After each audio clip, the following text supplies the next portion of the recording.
Max Verstappen just did something in Barcelona that no one saw coming. He drove more laps in one day than Aston Martin managed in 2, with an engine that didn't even exist last year. But here's what no one's talking about.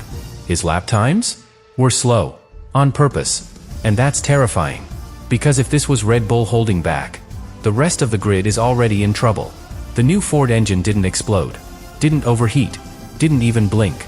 And while everyone else chased headlines, Red Bull played a completely different game. Now here's the wild part. They might be hiding the fastest car on the grid, and no one's ready for it. We found something buried in the data from Barcelona, something no one else noticed, and it might reveal Red Bull's real plan for the season. A plan so controlled, so quiet, it makes Verstappen look slower than he really is. But once you see the full picture, you'll understand why this year could be his most dominant ever. And the scary part? That's not even the headline. Stick around.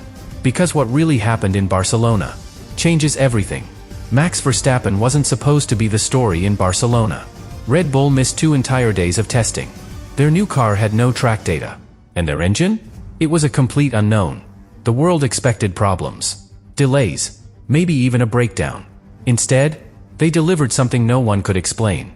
By Friday afternoon, Verstappen had done 118 laps. That's nearly 2 full race distances. With no stoppages. No mechanical issues. No drama. But the most disturbing part? He didn't look like he was pushing. Every onboard looked casual. Like a Sunday drive. The telemetry leaks told a different story. Clean exits. Stable cornering. Minimal corrections on the wheel. That's not how a driver behaves when testing a brand new engine. That's how a driver behaves when he already trusts the car. And that's not normal. Especially not with a power unit designed entirely from scratch. Built by a company that has never made one before. Here's where things get strange. Because this wasn't just a new engine. It was a completely new architecture. Red Bull powertrains and Ford aren't using Honda's systems anymore. They built their own hybrid recovery strategy. They rewrote the engine mapping software. They even redesigned the entire cooling structure. So how did it run this smoothly, right out of the gate? Most teams spend weeks solving the smallest issues. Red Bull ran more laps than Audi and Aston Martin combined. And when Verstappen stepped out of the car, he wasn't surprised. In fact, he looked bored. He said the day went pretty well. But if you listen closely, he was saying something else. It felt solid. We learned a lot. There's still work to do, but the base is good. That's not a man reacting to a miracle. That's a man who expected it. And this changes everything. Because if Red Bull already knew it would work, then Barcelona wasn't a test. It was a trap. A low-profile, closed-door demonstration. While the rest of the paddock played right into their hands. So the question is simple. What were they really doing out there? And why did Verstappen run so slow? If the engine was so strong, the answer might be the most Red Bull thing they've ever done. And it points to something even bigger. A hidden plan that started 2 years ago. One that almost no one saw coming. And to understand it, we need to rewind the story. Not to last week. Not to last season. But to the moment Red Bull stopped trusting Honda. We're going there next. And that's where everything begins to make sense. To understand what really happened in Barcelona, you have to go back to the day Red Bull made a silent decision. A moment in 2024 that almost no one noticed. When they stopped calling Honda their future and quietly started building one without them. Officially, Honda was still involved. But behind closed doors, something had shifted. Red Bull didn't want a supplier anymore. They wanted independence. No more waiting for upgrades. No more corporate meetings. No more, we'll get back to you next week. And here's the key word they started using internally. Control. Control over performance. Control over reliability. Control over how the engine fits their car, not the other way around. That's why they built Red Bull powertrains. Not just a facility. A factory designed to make engines faster than suppliers can deliver. And here's the twist. They didn't want to do it alone. That's where Ford came in. Not to build the engine, but to build the infrastructure. Battery systems. Electric deployment logic. Thermal mapping. And most importantly, the software. Because in 2026, Formula One isn't just about horsepower. It's about energy management. When to harvest. When to deploy. When to sacrifice speed for cooling. Every millisecond matters. And Red Bull knew it. So while other teams negotiated engine deals, Red Bull spent 2 full seasons running secret simulations. Testing architectures. Building dynos.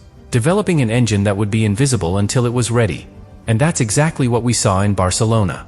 A weapon that appeared out of nowhere. With no warning. No leaks. No rumors. One day it didn't exist. The next day it ran over 100 laps without a single failure. That doesn't happen by accident. That's not getting lucky on day one.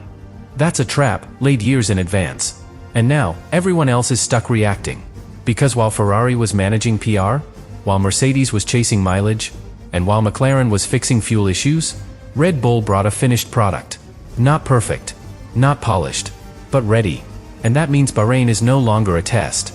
It's a launch. But here's what makes it even more dangerous. Verstappen wasn't feeling 100% during the test. He admitted it himself. He wasn't at full strength physically, and still, the data shows he never dropped pace. He didn't fade. He didn't get sloppy. And he didn't stop. So now you have to ask? If Verstappen can run a brand new car, with a brand new engine, on a physically off day, and still log the cleanest long run of the entire week, what happens when he's fully healthy? What happens when they turn the engine up? And what happens when Ford brings the next upgrade? Because according to internal sources, that's already coming. And it's designed specifically for Bahrain's heat. But that's not the scary part. Because the real secret is what the other Red Bull team found while Verstappen was off track. And that's coming next. While all eyes were on Max Verstappen, another car was running quietly. No interviews. No headlines. No attention. But it wasn't just another team. It was Racing Bulls. And their role in the Barcelona test was far more important than most people realize. Because here's the thing about Racing Bulls. They are officially independent. Separate structure. Separate leadership. Separate name. But nobody in the paddock actually believes that. And in Barcelona, that belief was confirmed. While Red Bull was grounded, waiting for replacement parts, Racing Bulls kept driving. Lap after lap. 318 in total. Almost the exact same number Red Bull would complete by week's end. And what makes this so critical is that both teams were using the exact same engine. Red Bull powertrains. Ford hybrid systems. Identical architecture. But what changed was the way they used it. Because while Verstappen focused on long-run consistency, Racing Bulls were given freedom to test edge cases, to stress the cooling systems, to play with different deployment maps. In other words, they were the test lab. And here's the twist. Every lap they ran, every bit of telemetry collected, every failure or adjustment, all of it fed straight back to Milton Keynes. So while Red Bull looked like they were missing data, they weren't. They were gathering it in parallel. And here's where it gets wild. The lead driver for Racing Bulls during this phase? Liam Lawson. A driver known for taking risks. Known for pushing hard. Known for exposing weaknesses. That's exactly what Red Bull needed. Because a conservative run from Verstappen can confirm stability. But a wild, aggressive run from Lawson can expose the cracks before Bahrain. And that's what happened. Sources close to the team say Lawson ran aggressive deployment maps during his final stint. He was told to ignore fuel efficiency, push ERS to the max, trigger thermal thresholds. They wanted heat. They wanted chaos. And the engine survived it all. No shutdowns. No warning lights. No failures. The message was clear. The power unit is ready to be abused. And if it can survive that, it can survive a desert Grand Prix in 38-degree heat. This is what most teams don't have. Mercedes? One team. Ferrari? One team. McLaren? Customer data only. Red Bull? 2 cars. 2 strategies. 2 datasets. And 1 goal. Use every second in Barcelona to test what matters. Not headlines. Not raw lap times. Durability under pressure. But now comes the trade-off. Because when you play this game, when you build in total secrecy, you create something else too. Expectation. And once the lights go out in Bahrain, there's no hiding anymore. The numbers will speak. But before that happens, there's one final piece of the puzzle. And it doesn't come from Red Bull. It comes from Ferrari. Because while Verstappen played the long game, Hamilton? He went for the kill. And what he showed in Barcelona might be exactly what Red Bull is afraid of. We're going there next. And what you're about to hear changes everything. Friday afternoon. Cold track. Low grip. End of session. And then it happened. Lewis Hamilton crossed the line with a time of 1 minute, 16.3. Fastest lap of the entire week. Faster than Verstappen. Faster than Russell. Faster than anyone. And just like that, Ferrari went from forgotten to feared. But this wasn't just a fast lap. It was a statement. Because last season, Ferrari didn't win a single race. And Hamilton didn't step on the podium once. For the first time in his career. A career spanning over 2 decades. That kind of failure leaves scars.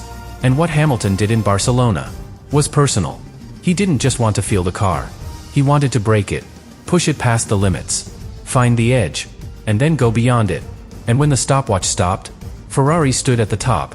But here's where it gets interesting. That lap was done on soft tires, high grip, low fuel, and yet, it was still only 0.6 faster than the fastest race lap from the actual Grand Prix last year. That's an elite pace. Especially this early in the season. Especially with a brand new car. And under new engine regulations. But the bigger story? The car didn't fail. No warning lights. No overheating. No sudden pit box scramble. Just speed. And if that wasn't enough, Charles Leclerc? 3rd fastest of the week. 78 laps in one morning. And 0 issues. So now we're staring at a reality no one predicted. Ferrari's car is fast. It's stable. And for once, it's reliable. And this is what Red Bull didn't want. Because up until now, they controlled the story. They had the secret engine. The smooth program. The data advantage. But Ferrari just disrupted the entire narrative. And they did it with clarity. No hiding. No sandbagging. No excuses. Just raw, public speed. And that's the most dangerous thing about it. Because when a team knows it has a fast car, it can afford to play mind games. But when a team finally believes it again, that's when the real war begins. And make no mistake, this is a war. Ferrari is desperate. After the disaster of 2025, they've restructured everything. New systems, new staff, even a new engineer for Hamilton. They've risked internal stability to chase something bigger. Redemption. And what we saw in Barcelona was not a team preparing for Bahrain. It was a team throwing the first punch. But now comes the twist. Because while Red Bull held back, and Ferrari went full attack, there's one team that might be ahead of both. And they didn't need to top the charts to prove it. They just needed to never stop running. We're talking about Mercedes. And what they revealed in Barcelona might just redefine the championship before it even starts. And no one is talking about it. Until now. While Ferrari made headlines, and Red Bull played the long game, Mercedes just kept driving. And driving. And driving. 500 laps. 2 full race distances, every single day. No breakdowns. No red flags. No wasted time. Just relentless, clinical execution. And here's what makes that terrifying. This wasn't a shakedown. It was a full operational simulation. George Russell ran 265 laps on his own. More than any other driver. And what he revealed changed everything. Because this wasn't about checking boxes. This wasn't about ticking off systems. Russell was already doing qualifying simulations, race stints, full deployment tests. He was running like it was Friday in Bahrain. But the car? Never flinched.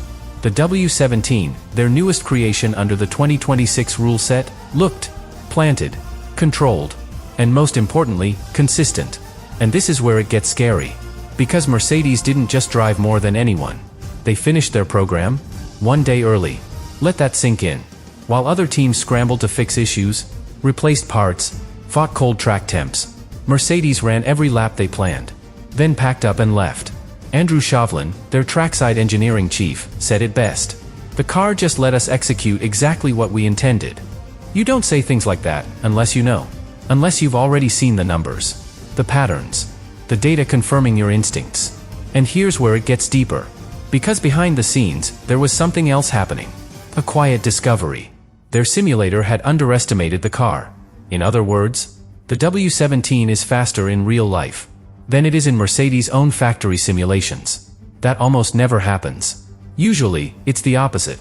Sim data tends to flatter performance. But when the real car outperforms the sim, that's a sign of a machine that's easier to unlock, easier to optimize, easier to trust. And trust, in Formula One, is everything. It means you can push earlier, upgrade faster, and predict outcomes before they happen. But there's more. Because this isn't just about one car. Mercedes doesn't just have data from themselves. They have McLaren. They have Alpine. They even have remote data from Williams simulation rigs. In total, over 1,100 laps run with Mercedes power units. Compare that to Red Bull and Ford? 624. And Ferrari? Just under 1,000. That matters. Because in this new era, the more data you have, the faster you learn. Mercedes might not be the fastest today, but they are definitely the best prepared. And when a team this precise, this obsessed with details, starts the season ahead of schedule, they become impossible to catch. Now here's the part no one's talking about. The W17 isn't even in full performance mode yet. Mercedes has already confirmed that major upgrades are coming. They didn't bring them to Barcelona. They didn't need to. They were focused on stability, on proving their baseline. And once that was confirmed, they shut it down. Why? Because Bahrain is where the real car shows up. But that raises a chilling question. If this was just the foundation, what does the real version look like? And more importantly, what happens when Mercedes stops hiding? That's the question Red Bull needs to answer. But just before we get there, there's one final piece left to examine. Because while Mercedes ran flawlessly, and Ferrari chased lap times, and Red Bull stayed in the shadows, there was one more debut in Barcelona. A legend returned. A genius took over. And a team on the edge of collapse unleashed the most radical design we've seen in a decade. Adrian Newey's first Aston Martin. And what we saw doesn't even look legal. We go there next. And once you hear it, you'll understand why Barcelona was only the beginning.